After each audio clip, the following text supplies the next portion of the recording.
Kita lanjutkan pembahasan kita tentang determinan, yaitu di bab 2. Nah, kita masuk ke subbab 2.2. Nah, di subbab 2.2 ini kita akan belajar menghitung determinan dengan cara yang lain. Nah, sebelumnya saya ada satu definisi dulu, yaitu tentang permutasi. Ya. Di sini saya tidak akan definisikan secara formal, saya akan definisikan permutasi itu dengan menggunakan contoh. Nah, misalkan N sama dengan 1 dulu ya. Nah, berarti itu himpunan yang berisi 1 doang. Nah, permutasinya itu cuma ada 1 ya. Ya ini doang gitu ya. Nah, kalau N sama dengan 2 ya, berarti kan totalnya ada 2 elemen ya. Nah, permutasinya itu ada apa aja ya. Permutasinya itu adalah 1, 2, dan 2, 1 gitu ya. Jadi ada berapa banyak urutan yang bisa muncul dari 1, 2 gitu. Kalau ada 3 ya, ini tuh apa nih? 1, 2, 3. Nah, permutasinya ada apa aja ya? Totalnya ada berapa elemen ya? Ada 3 faktorial elemen ya. 1, 2, 3 ya. 1, 3, 2 ya. 2, 1, 3. 2, 3, 1 ya. 3, 1, 2 ya. 3, 2, 1 ya. Nah, begitu pula kalau N sama dengan 4 ya. 1, 2, 3, 4 ya. Nah, ada berapa permutasi totalnya? Ya. Ya, Anda bisa mencoba sendiri semuanya ya. 3, 4 ya. Dan yang terakhirnya itu ada 4, 3, 2, 1 ya. Nah, kira-kira bisa tebak ini totalnya ada berapa? Jadi, apa tuh ada 24 ya, atau 4 faktorial. Nah, ini adalah contoh-contoh dari permutasi. Nah, selanjutnya saya akan mendefinisikan permutasi itu dengan sebuah notasi, yaitu sigma ya. Nah, sigma. Jadi sigma itu tuh adalah setiap elemen dari si permutasi gitu. Jadi ini tuh bisa dianggap sebagai sigma nih. Nah, jadi S3 nih. S3 itu totalnya ada 6 sigma ya. Ya. Totalnya ada 6 sigma. Nah, dan setiap sigma itu tuh punya elemen gitu ya. Jadi misalkan sigma 2 nih. Sigma 21 tuh adalah karena ini tuh sigma 2 nih. Sigma 2 itu 1, sigma 2 itu adalah 3, dan sigma 2 3 itu adalah 2 gitu ya. Bagaimana dengan sigma 6 ya? Misalkan sigma 6 yang ke-1 itu adalah 3, sigma 6 yang kedua itu adalah 2, sigma 6 yang ketiga itu adalah 1. Ya, semoga cukup jelas ya. Jadi sigma itu adalah bagian dari si permutasi ya. Nah, saya akan masuk ke topik berikutnya tentang si sigma ini. Nah, definisi yang kedua ini tuh saya akan mendefinisikan apa yang disebut dengan sign dari permutation. Tapi sebelum mendefinisikan apa itu sign, saya akan mendefinisikan apa yang disebut dengan ini, inversion. Ya. Nah, inversion. Lagi-lagi saya tidak akan menggunakan definisi formal, tapi saya akan menggunakan contoh. Nah, N sama dengan 1 itu contoh yang tidak menarik. Saya akan mulai dari N sama dengan 2 ya. Nah, ingat, S2 itu terdiri dari 2 buah sigma ya, 2 buah permutasi. Ya. Permutasi yang pertama yaitu ini. Permutasi yang kedua yaitu 21. Nah, sekarang saya akan mendefinisikan inversion. Nah, yang pertama yang 1, 2 dulu nih. Nah, saya ingin menghitung ada berapa kali inversion di sini. Nah, inversion itu tuh terjadi jika angka di depan dari, ini kan ada 2 angka nih. Ya. Nah, jika angka yang di depannya itu lebih kecil daripada angka sebelumnya gitu. Ya. Nah, karena cuma ada dua angka di sini, berarti kita cukup membandingkan 1 kali gitu. Apakah yang ini tuh lebih besar, lebih kecil dari yang ini gitu. Apakah yang di depan itu lebih kecil daripada yang di belakang gitu. Karena dan ini tidak terjadi, berarti terjadi null inversion. Dan karena ini 0 itu adalah bilangan genap, maka sign dari ini misalkan ini sigma 1. Sigma 1 itu adalah positif ya. 1. Nah, sigma 2 itu adalah 21, dan ini terlihat nih sini 2, 1 nih. 1 itu lebih kecil daripada 2, oleh karena itu terjadi 1 inversion. Oleh karena itu sign-nya itu adalah minus 1 karena ada bilangan ganjil inversionnya. Nah, kita lanjut dengan contoh berikutnya, yaitu ketika n sama dengan 3. Nah, di sini saya sudah list semua permutasi dari S3 ya. Ada sigma 1, sigma 2, sampai sigma 6. Nah, saya akan bahas satu-satu mulai dari sigma 1 ya. Sigma 1 ini 1, 2, 3 ya. Nah, sudah ada bisa tebak di sini. Di sini terjadi zero inversion ya. Oleh karena itu, sign dari sigma 1 itu adalah plus 1. Bagaimana dengan sigma 2? Nah, terjadi 1 lebih besar, 1 kurang dari 3 ya. Tidak terjadi inversion. 3 tidak kurang dari 2 ya. 3 tidak kurang, berarti terjadi 1 inversion. Dan berikutnya kita ada 3 yang harus dibandingkan di sini. Ini dengan ini ya, terus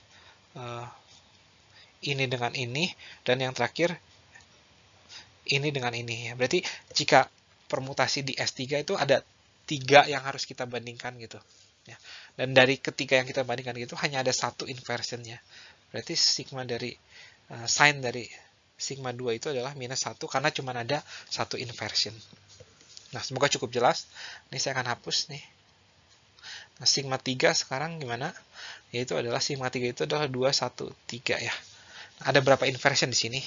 Pertama ini 1 inversion, 2 dengan 1, 2 dengan 3 tidak ada inversion, 1 dengan 3 juga tidak ada inversion. Berarti cuma ada 1 inversion ya. Berarti sign-nya sigma 3 itu sama dengan min 1 juga. Sigma 4 itu adalah masih 2 ya. 2, 3, 1. Nah, 2 dengan 3 tidak terjadi inversion, 2 dengan 1 terjadi inversion, 3 dengan 1 terjadi inversion. Berarti ada 2 inversion di sini. Dan sign-nya itu adalah plus 1 karena genap nih.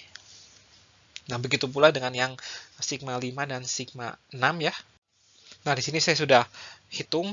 Jadi sigma 5 itu ada 2 inversion, maka sign-nya itu adalah plus 1.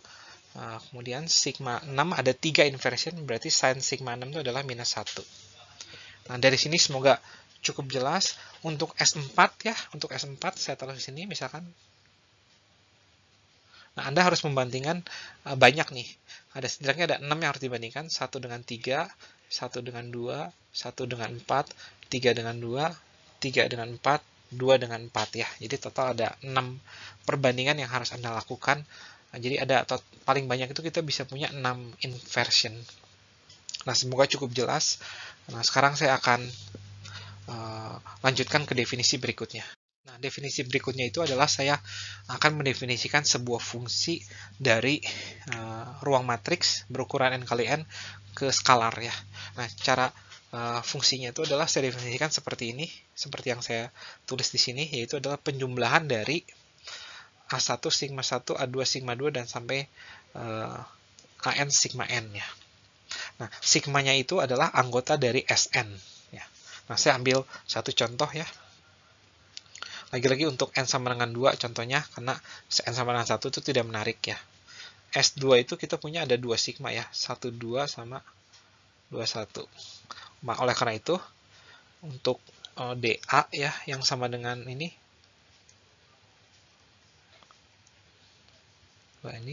maka dA-nya itu adalah apa nih? Total ada 2 penjumlahan ya, karena sigmanya cuma ada 2 nih. Nah, saya akan list aja, saya nggak akan pakai notasi sigma ya. Sign dari sigma 1 ya, A1 sigma 1 yang pertama ya, A2 sigma 1 yang kedua. Nah, ditambah sign dari sigma 2 A1 sigma 2 yang pertama, A2 sigma 2 yang kedua ya, ini. Dan hasilnya itu adalah apa nih? dA itu adalah apa?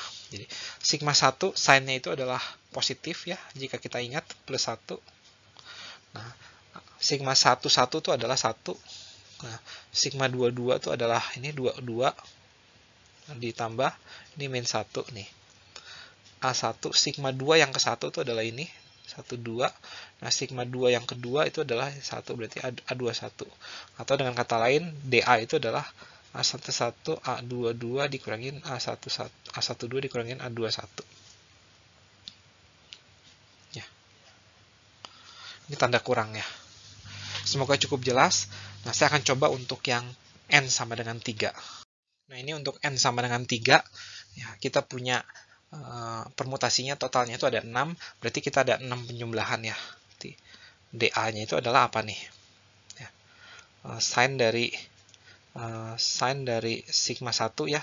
Nah, ini sinnya kalau Anda ingat ini itu adalah plus 1.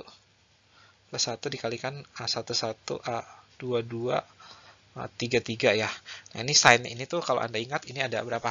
Positif atau negatif nih? Negatif ya, berarti minus ya. 11, A23 sama A32 ya. Nah, ini ada negatif juga ini ya.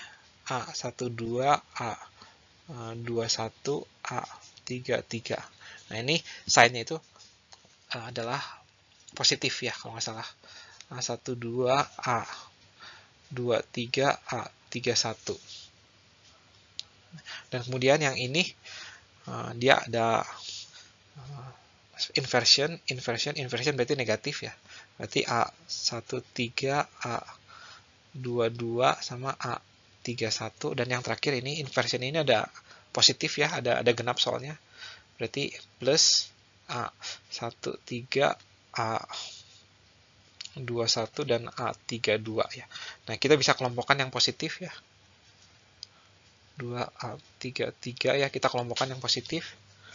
Nah, ditambah A12 nih, A23, A31 ditambah yang ini, A13, A21 sama A32. Ya, kita kurangin dengan yang bagian negatifnya. A11, A23 sama A32. Yang ini udah beres. Sekarang ini A12, A21, A33, dan yang terakhir yang ini. A22, A31 ya. Dan jika Anda lihat formula inilah yang jika Anda ingat ini adalah ini nih. Nah, formula inilah yang asal-usul dari mana ini nih. Ya, ini positif dikurangi negatif, dikurangi negatif, dikurangi negatif. Semoga cukup jelas ya pendefinisian fungsi D ini.